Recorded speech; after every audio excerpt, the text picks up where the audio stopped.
ዌክ አፕ ይላል የስልጠናችን ርዕስ። የምንነቃው ከእንቅልፋችን ሳይሆን ከአልጋ ላይ ካለው እንቅልፍ ሳይሆን በህይወታችን ላይ በመፈለግና ባለመፈለግ ባለው ልዩነት ውስጥ ነው መንቃት ያለብን። ብዙ ሰዎች ለሚፈልጉት ነገር ተኝተዋል፣ ለማይፈልጉት ነገር ግን ይንገላታሉ። ለምን? ስለዚህ መከፈል ካልቀረ መሆኑ ካልቀረ መሄድ፣ መራመድ፣ መስራት፣ መውጣት፣ መውረድ በህይወት ላይ መደረግ ያለባቸውን ነገሮች ማድረጋችን ካልቀረ ለምንፈልጋቸው ነገሮች ልንነቃ ይገባል ማለት ነው። የሚመጥነንም ያው ነው። ህይወታችንን ስንኖር ስላልሞትን ብቻ መቆየት ሳይሆን በትርጉም መኖር ስላለብን፣ በዓላማ መኖር ስላለብን በትክክል ኖረን ታሪክ ሰርተን ስማችንን አስቀምጠን ማለፍ አለብን እንጂ በህይወታችን ላይ ከማይኖሩትም ካሉትም የት እንዳለን ሳንታወስ ተወለደ ሞተ እንደሚባለው ህይወት መኖር የለብንም። ህይወታችን ትልቅና ኃያል የሚሆነው ትርጉም ስንሰጠው ነው። በህይወታችን ላይ የህይወት ትልቁ ትርጉም ያለው ህይወት መኖር ነው። የሁሉም ሰው የህይወት ትርጉም ያለው ራሱ ጋር ነው ማለት ነው። ስለዚህ እንንቃ፣ ነቅተን እንኑር። አንድ ሰው ኖረ የሚባለው ሲነቃ ነው። በህይወቱ ላይ ለሚፈልገው ነገር ሲገዛ ነው። ማድረግ ያለበትን ነገር ሲያደርግ ነው። መሆን ያለበትን ሲሆን ነው። የሚመጥነው እንደሚመጥነው የሚገባው እንደሚገባው የተቀበለ ዕለት ነው የሰው ልጅ ኖረ የሚባለው። ስለዚህ እንንቃ። ከምንም አይነት ምንም ከሚባል ትርጉም ከሌለው ለሰው ለሌላው ደፍረን ከማንነግረው ህይወት ወተን ትርጉም ወዳለው ምሳሌ ወደሚሆን አርአያ ወደሚሆን ተምሳሌት ወደሚሆን ሌሎችን ወደሚያነቃቃ ሌሎችን ወደሚያበረታታ ለሌሎች ተነሳሽነት፣ ድፍረት፣ ሞራል ወደሚሰጥ ህይወት መሻገር ይኖርብናል ማለት ነው። ስለዚህ እንንቃ። የት እንደምንሄድ ከማናውቀው ጉዞ እንንቃ። ብዙ ሰው ይጓዛል፣ መድረሻውን ግን አያውቅም። የአብዛኛው ሰው ህይወት በጉዞ ቢገለጥ እንደዚህ ነው። ይጓዛል፣ መች እንደሚደርስ ግን አያውቅም። በህይወታችን ላይ ተጓዝን ማለት ደርሰናል ማለት አይደለም። በህይወታችን ላይ ትክክለኛ ጉዞ ተጓዝን የሚባለው መድረሻና መነሻችንን ያወቅለታ ነው። ስለዚህ እንንቃ ማለት ነው። በህይወታችን ላይ ምርጫ አለን። ምረጪ አሁኑኑ። ምክንያቱም ያለን ጊዜ አሁን ነው። አሁን ካልሆነ መቼ? አንቺ ካልሆንሽ ማን? ለራስሽ ካልደረስ ማን ይደርስልሻል? ለራስሽ ካልደረስክ ማን ይደርስልሃል? እጅህን ስለት ቢቆርጥህ ሰዎች አይዞህ ሊሉ ይችላሉ። ነገር ግን ህመሙን ማን ይታመምልሃል? ስለዚህ ንቃ።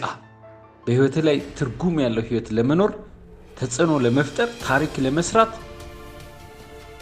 ለቤተሰቦቻችን ለሚቀጥለው ትውልድ የምንናገረው ነገር እንዲኖረን መንቃት ይኖርብናል ማለት ነው። ስለዚህ ዛሬ ምርጫ አለን።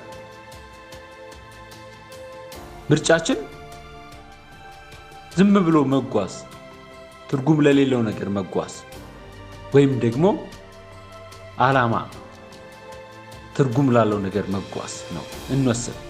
የምር ህልምና ዓላማ ኖሮን ነው? ግብና እቅድ ኖሮን ነው እየኖርን ያለ ነው? ወይስ መኖር ስላለብን ነው? በህይወታችን ውስጥ መስራት፣ መብላት፣ መጠጣት ስላለ ነው? ወይስ በመኖራችን ውስጥ ሌሎችን ማኖር ስለምንችል? አንድ አባባል አለ፣ ለመኖር ብላ እንጂ ለመብላት አትኑር ይባላል። ለመኖር ስራ እንጂ ለመስራት አትኑር። ሁሉም ላይ ይሰራል። ለመኖር ነው። ዓላማ ላለው ነገር ነው ወደ ላይ ወደ ታች ማለት ያለብህ እንጂ ወደ ታች ወደ ላይ ለማለት አይደለም። ስለዚህ ህይወቴ ወዴት እያመራ ነው? ወዴት እየኖርኩ ነው? ምን እየሆነ ነው? ምን እየተፈጠረ ነው? ማን ነኝ እኔ? ምንድነው እያደረኩ ያለሁት ብለን ራሳችንን እንጠይቅ። አዎ ብዙ ሰዎች ይህን ጥያቄ አይፈልግም። መብራት ቢጠፋ ሁሉም ሰው ከቤት ወጥቶ መንገድ ላይ ወክ ያደርጋል።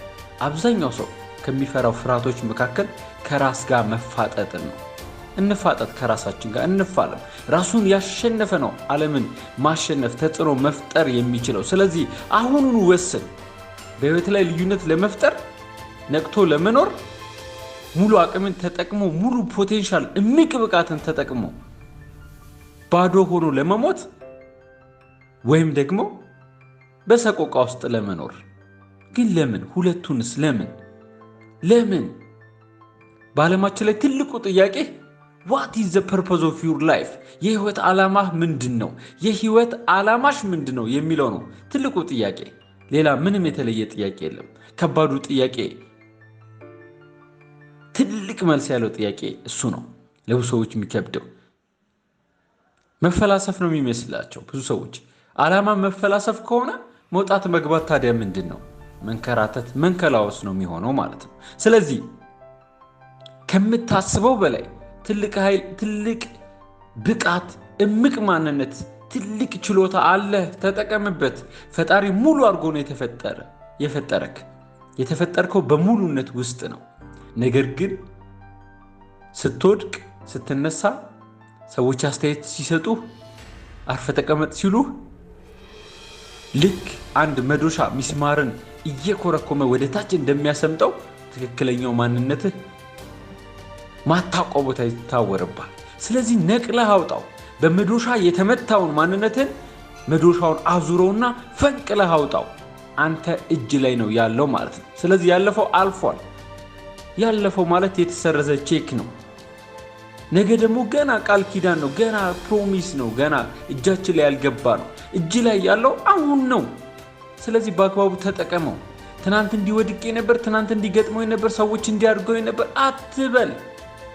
ሰዎች ሲባሉ አትበይ። ተነሽ። በቃ አሁን እጅ ላይ ያለው በአግባቡ ተጠቀሚ። ነገ ምን እንደሚሆን ይታወቃል ብለህ በስጋት አትኑር። ለምን ትሰጋለህ? ምክንያቱም ዛሬን እንደምትኖር እርግጠኛ አይደለህም፣ ግን እየኖርክ ነው። ስለዚህ ፈጣሪን እያመሰገንክ ነገን በተስፋ ልትኖር ይገባል። ውስጥህ ፍቅር ሊኖር ይገባል ለራስህ። ነገ የምትፈልገውን እንደምታገኝ እምነት ሊኖርህ ይገባል። ነገ ላይ እንደምትደርስ ተስፋ ሊኖር ይገባል። ካለበለዚያ ልክ ሲም ካርድ እንደሌለው ቀፎ ነው የምንሆነው። ባትሪ ቢኖረንም ግን የስልክ ትክክለኛውን ዓላማ ማድረግ አንችልም ማለት ነው። ስለዚህ የተፈጠርንበትን ዓላማ ለመኖር የሚያስችለን ውስጣችን ያለውን እምቅ ብቃት ማወቅ ነው። ተስፋ ማድረግ፣ በፍቅር መሞላት፣ ማመን እንደሚሳካ። ስለዚህ እወቅ፣ ከፈተናዎችህ በላይ ነህ። ገጠመኝ፣ ፈተና፣ ተጽዕኖ ከብዙ ነገሮች በላይ ነህ ከሚደረግብህ። ህይወት 90% አንተ ለተደረገብህ የሰጣት ምላሽ ነች። 10% ብቻ ነው ህይወት ላይ የሆነብህ ነገሮች፣ ያጋጠሙህ ነገሮች አንተ ላይ ተጽዕኖ የሚፈጥሩት። ማንም ሰው ሊተረጉምህ አይችልም። ራስህ ነህ ለራስህ ትርጉም ሰጠው። ማንም ሰው ሊገምትህ አይችልም። አንድ ሰው ሊገምትህ የሚችለው እሱ መገመት አእምሮ መገመት እስከቻለበት ወይም ደግሞ አእምሮ እችላለሁ ብሎ እስካመነበት ድረስ ነው። መዋኘት ማይችል ሰው እንድትዋኝ አያበረታታም። ምክንያቱም እርሱ ራሱ አያውቀው። መሳል ማይችል ሰው እንድትስል አያበረታታም። የትኛው አርቲስት ነው ስዕል ስሎ ህይወቱን የቀየረ? አርፈ ተቀመጥ ነው የሚልክ። ስለዚህ በሌላው ሰው መስፈሪያ የራስን ህይወት ልትሰፍር አይገባም። የራስን ማንነት የመኖር መብት አለክ። የራስን ማንነት የመምረጥ መብት አለክ ማለት ነው። ስለዚህ አንድ ነገር ስራ፣ አሁኑኑ ስራ። ነገ እንኳን ገና በፍቃዳችን እና በተስፋ ውስጥ ያለ ነገር ነው። ስለዚህ ዛሬን ፈቅደህ ኑር። ነገ እንዲያጓጓህ፣ ትርጉም እንዲኖርህ፣ ከፈተና በላይ እንደሆንክ እወቅ፣ ተረዳ፣ ወደፊት ተራምድ።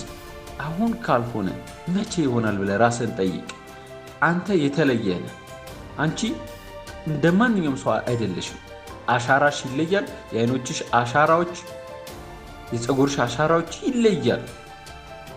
በባዮሎጂ የሚባሉት ነገሮች ሁሉ ዲኤንኤ፣ እያንዳንዱ ነገር ያንቺ ይለያል። ማንም ሰው አንቺ ሊመስል አይችልም። የሌሎች ሐሳብ፣ የሌሎች አስተሳሰብ፣ የሌሎች ማንነት በፍጹም አንቺን ሊሰፍርሽ አይገባም እስካልፈቀድሽላቸው ድረስ። አንተ አእምሮ ተሰጥቶሃል ለብቻ። ፈጣሪ በሌላ ሰው አእምሮ መመራት እንዳለብህ ቢፈቅድ ኖሮ አንድ ጭንቅላት አድርጎ ሁለት አካል ያደረገ ነበር። ነገር ግን አንድ አካል አንድ ጭንቅላት፣ አንድ አካል አንድ ጭንቅላት አድርጎ ነው ያስቀምጠ። ምክንያቱም ጭንቅላት የራስህ እንዲሆን ተፈቅዶልሃል።